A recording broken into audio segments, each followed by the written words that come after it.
There literally aren't enough beds for all the kids in Colorado who need serious psychiatric care. Denver recycles its ballot initiative name, so Google tells you you're voting on psychedelic mushrooms, but that was last election. This time, it's green space. A legend of journalism in Colorado passes away. Farewell to the man best known for writing obituaries of the people we'd never met. Jim showing up was a blessing we never could have imagined. That's the power of stories.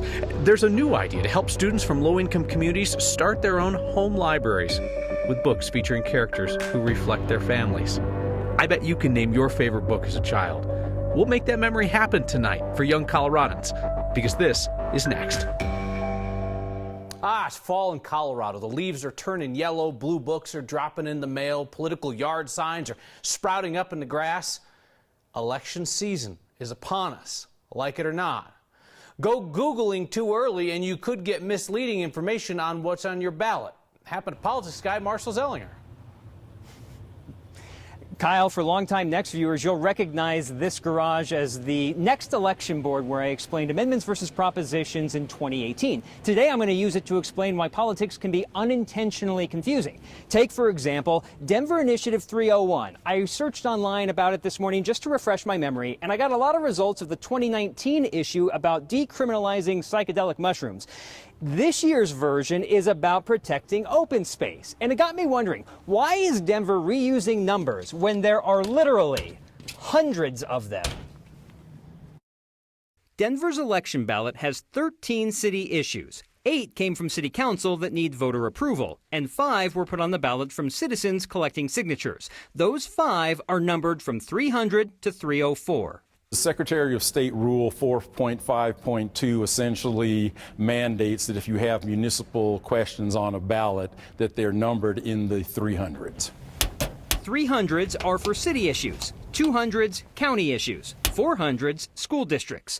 But with 100 numbers between 300 and 399, why is Denver reusing numbers like 300, 301, and 302 when they were used for ballot issues in 2019? You know what, it really just appears to be a practice, and actually based on your call, we're going to do a little more research on that. For example, Initiative 300 on this year's Denver ballot is about raising the city's retail pot tax to create a pandemic fund. But if you search online for information about Denver Initiative 300, you'll probably find more results about the 2019 ballot Initiative 300 to overturn the city's camping ban.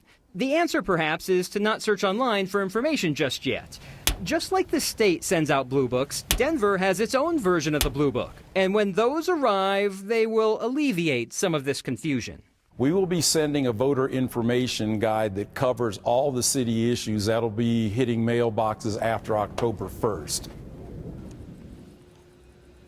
On top of the Denver ballot issues, no matter where you are in the state, there will be 3 statewide issues. You'll see Amendment 78, Proposition 119, and Proposition 120. We'll get into those after you get your ballots in the mail. But the state follows the numerical process of going through the numbers before going back to the start and reusing them again, because maybe it'll be generations before we get back to the beginning, Kyle. So, Marshall, I feel like the takeaway here is don't be as nerdy about politics as me and you. Just wait a little bit and then look on the internet or wait for the next voter guide when you go through each of these issues. True, but if we're talking about it on the news right now, because as you're going to do in a moment, there was a news conference about 301, you're going to start researching it. And if you're finding out about mushrooms, it's probably not real helpful to know, wait a minute, that could be confusing to what I'm seeing on my ballot. Did I get the wrong ballot? Let's just get rid of the confusion. By the way, I'm going to make this my signature. I think I did this last time, but for next, Marshall Zellinger. Oh, look at that. I love this. And then at the very end, he hits the button and the garage door goes up and they all scrape off, and it's very, very fun. Thank you, Marshall. Denver Mayor Michael Hancock and the city's developers have a mutual adoration for each other. Although the mayor's office says officially he is neutral on the ballot initiatives fighting over whether to develop the Park Hill Golf Course or leave it in open space in some form. On this issue, the mayor's been sued by his mentor and predecessor, Mayor Wellington Webb, who says the city is all in on paving over that green space. This is what I do. We want green. This had nothing to do with Hancock and Webb. This has to do with the future of Denver. Do you want more open space and green, or do you want more developers building every site out that they can find? You will see former Mayor Webb's yard signs showing up around town. They frame the issue as green versus concrete. It is literally a two-sided sign because there's two parts to this issue on the Denver ballot, and they're looking for a yes on 301 and a no on 302 to preserve the open space. XL customers can expect higher bills starting next month. This has nothing to do with the issue that we've been examining here about February's winter storm and energy companies trying to pass the cost on to you. No, this is because the Colorado Public Utilities Commission approved XL's rate increase request today. XL typically asks for a rate increase every few years. You'll notice this one. It's $7.76 a month. But about that expected impact on energy bills from the winter storm, the PUC energy regulators, they're investigating the decision by a number of energy companies in the state, including XL, to buy high-priced natural gas 100 times the normal price. XL customers face the chance of being charged an additional $264. That would be spread out over 2 years. Regulators have until March to decide on that. We rarely cover random crime that you'll see on every other newscast, but a statewide be on the lookout for this guy accused of shooting a police officer, that certainly warrants everyone's attention. 33-year-old Rigoberto Valles-Dominguez is the suspect. Littleton police say he shot Officer David Snook early Tuesday morning. Officer still in the ICU. Police say then Dominguez carjacked somebody near South Broadway in East Littleton, took a gray Ford Explorer, license plate AGM D94. If you see him or that Explorer, you're asked to call police. Colorado is in crisis right now, trying to provide children with immediate mental health care. 9 Wants to Know got a hold of a letter that describes a severe lack of pediatric psychiatric beds. It's so bad, kids have nowhere to go, and some of them have run off. Investigative reporter Jeremy Hull is working this story in partnership with CoLab and the Colorado Sun. The day he was born, I immediately fell in love. That love was so strong, Rachel Sheasley gave up her 13-year-old son diagnosed with autism. At a certain point, the state and the hospital recommended that we abandon him at the hospital so we could obtain services. Psychiatric services for Colorado children were scarce then. So we had to make a horrible choice to abandon Nicholas at the hospital so we could keep him safe and the rest of our family safe. And services are even more scarce now as more kids need help. It's absolutely a crisis. In a letter obtained by 9 Wants to Know, child welfare officials blast the state for a severe lack of psychiatric beds. It's so bad, kids are sent out of state and stuck in emergency rooms or having to stay overnight in hotel rooms because there's nowhere to go. The state has no idea the barriers they've created for families like us. They have failed miserably to protect vulnerable human beings. The letter also says 69 foster children have recently run off. That could be a symptom of the fact that that child or youth is not receiving the treatment that they need. Lexi Kuznick is part of the group that wrote the letter. What happens if this problem is not solved, if it's not fixed? So one of the other consequences of this is that more and more children will be placed out of state and into facilities out of state. We know that does not do much good for a child's behavioral health needs. They're absolutely correct. State lawmaker Daphne Michelson-Janae is the chair of a Human Services Committee. We are in a state of crisis. She says $100 million is being pumped into the system now. We call it the Band-Aid. That money is still being put into play.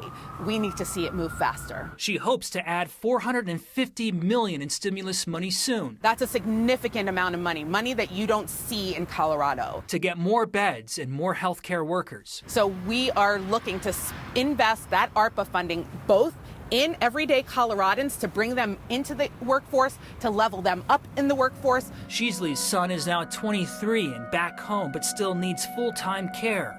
This letter describing a crisis isn't news to her. That's blood on the state's hands. It's disgusting. The state's Human Services Department tells us it's hoping stimulus money can help add those beds and provide better support for foster families. So these days, my daughters have a couple of books that I had when I was a kid. Kept them because they meant so much to me and my parents. Our Word of Thanks project this week is helping young Coloradans start their home libraries with a book of their own.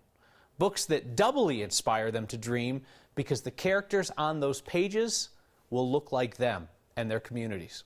The nonprofit Scholars Unlimited in Denver is ready to turn your now famous word of thanks generosity into thousands of books for kids who may not have many or any at home. Scholars Unlimited has spent decades providing free out-of-school programs for students in low-income communities around the metro area. They're determined to help each student reach their potential, no matter where they live. And I love their idea for their next project, creating personal at-home libraries for their young scholars, doing this one book at a time. And their focus is going to be on representation in those books, because 9 in 10 of the nonprofit scholars are students of color. So the kids will be able to open the pages of a book that is all theirs to take home and keep, and they'll see lead characters that represent them and their communities. So they will literally see possibility and then be able to imagine more of their own. So the quick math on this, about $10 a book, so $5,000 will buy a book for every student in their after-school program. I told the nonprofit, you all tend to raise a bit more than $5,000 a week, so I'm fairly certain that we're not just going to buy those young scholars one book. I think we're going to start them off with little home libraries.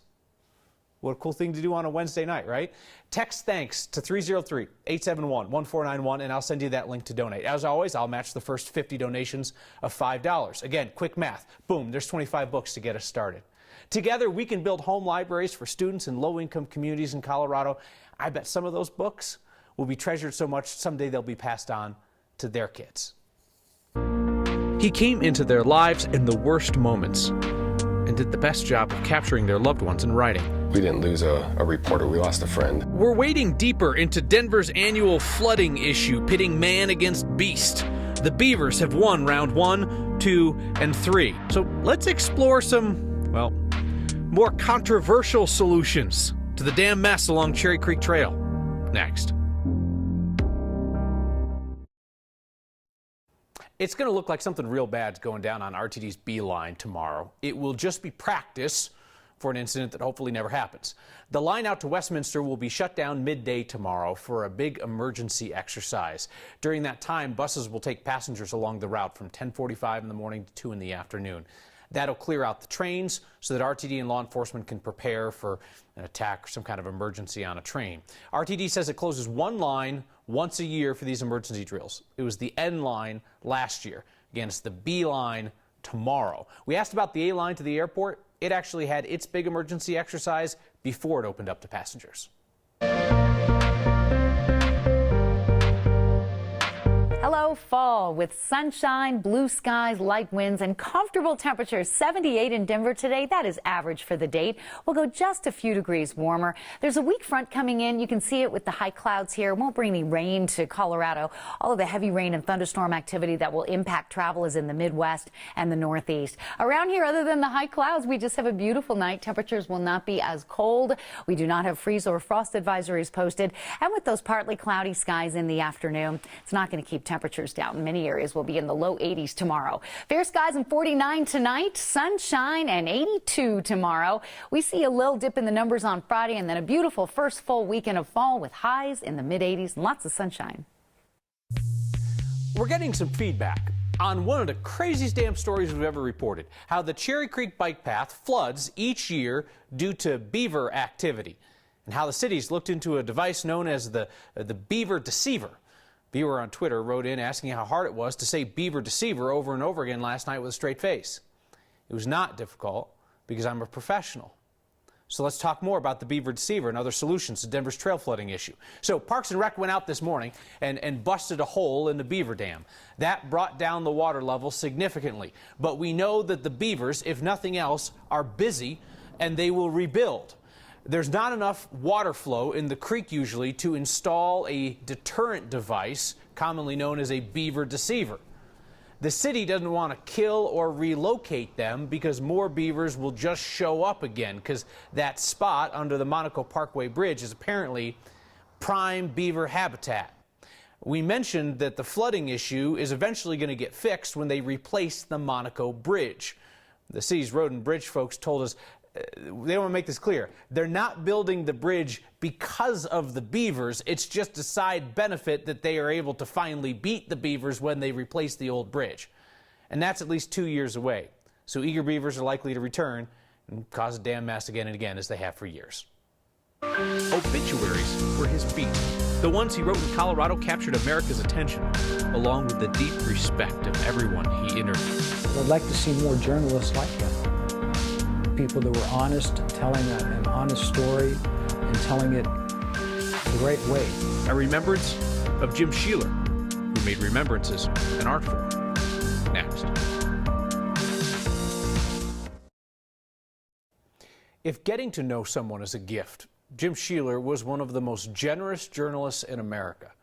Colorado was lucky to have him here, writing obituaries for the Rocky and the Post over the years. It earned him a Pulitzer Prize and a national reputation as a one-of-a-kind writer with a gift for writing unforgettable obituaries of often overlooked lives. Jim died last week at his home in Ohio. Today we spoke with a family who shared their story through Jim's words and came to consider him part of their family. Oh, here we go. Kyle Anderson, and I'm Chris Anderson's brother. That night, 22-year-old Kyle Anderson steered his food delivery truck immediately consumed him. Is my brother alive? No. His father finally managed. Rick Anderson, I'm Christopher Anderson's father. Well, he volunteered to be a Navy corpsman, and he was deployed in Iraq and was killed on December 4th, 2006. He was killed in action. Quite a few reporters that wanted to share the story, find out what happened, find out who we were, who my brother was, and basically get in the door to have that conversation. That's a tough thing to do. It was hard to let somebody in the door. One of those people stood out to you guys. Absolutely. Absolutely. That's Jim Sheeler. He wanted to tell Christopher's story. He wanted to tell our family story. Christopher had just gotten to the funeral home, his body. Jim asked very politely if it was okay if he was in there with us. We told him yes. And that's one of those times when I looked up and saw that little smile. The man did incredible things for my family by writing these books and the articles that he wrote as a reporter. I owe him the acknowledgement of what he's done. He did an incredible thing for me, my family, and my brother. And I need people to know that I appreciate him for that. Absolutely. He deserves the recognition. They took this picture and he asked if he could put it in the book, and I said absolutely. That's such an important moment in my life. It's wonderful to put others first, and that's what Jim did, and that's what made the difference. That's what set his standard higher than everybody else's, and why he was able to achieve what he did. We didn't lose a reporter, we lost a friend.